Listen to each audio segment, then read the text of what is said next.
First, I'm going to show you how to create your lettering in Illustrator. So I'm going to go and start a new file. So File, New. I'm going to set my artboard to 1920 by 1080 pixels, but you can do a different size if you want to. Just make sure that it's a decent size. And then I also want to make sure that my color mode is set to RGB because this is going to be digital. I don't plan on printing it out. And you can find those in the advanced color options if you don't have that already set. So then just go ahead and hit Create. And so I have a new artboard. And there's a few different ways that you could go about this. The end goal is that you want to have a line drawn for each letter, or if your letters are connected, it can be just one line that you can animate in After Effects.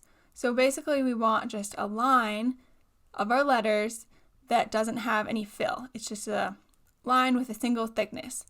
And we'll use that to animate in After Effects. So there's a few ways that you could start. So if you're a hand letter, maybe you drew this out on paper first, you can take a photo or scan in your hand lettering and then drag the photo into Illustrator. So I'm not so much of a hand letterer myself, but I just did this really quickly to show you what I mean. And so I've dragged in this photo and you can resize it. Make sure you hold Shift when you're resizing to constrain the proportions. And then what you'll want to do is have it on its own layer.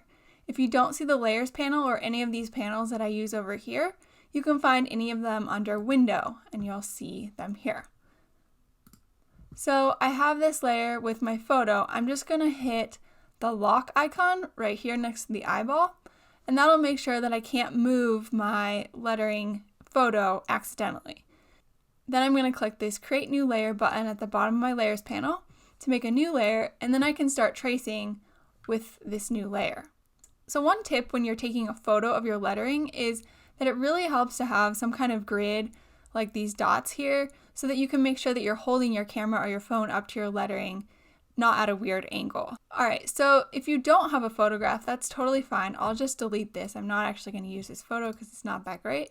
So another way that you could go about this is to draw out your letters with your mouse if you're really good with your mouse, or maybe you have a Wacom tablet. And you can use this pencil tool right here to just draw your letters, and that'll make a line with a stroke and no fill. And if it doesn't, you can always go in and adjust it here. This slash line means no fill, and then here I have a black stroke, and you can adjust the stroke thickness here. And obviously change the colors if you want to. And the last way to do this, if you don't want to draw your letters freeform on the computer or by hand, is that you can actually use a font. So I'm just going to go up to the type tool right here and click to start typing, and then I'll just type in what I want. And then I'll click the selection tool again to have my lettering be selected. And then I'm just going to hold Shift and make this bigger. And you can also adjust the font size up here. And I'm going to use the font Montebello. And then I'm going to make sure that this is centered to my artboard. So I'll just go up to these Align tools. And if you don't see them up here, they're also under the Align panel, which you can find under Window. So I'm going to align to my artboard. So with this icon, you can choose what you're aligning to.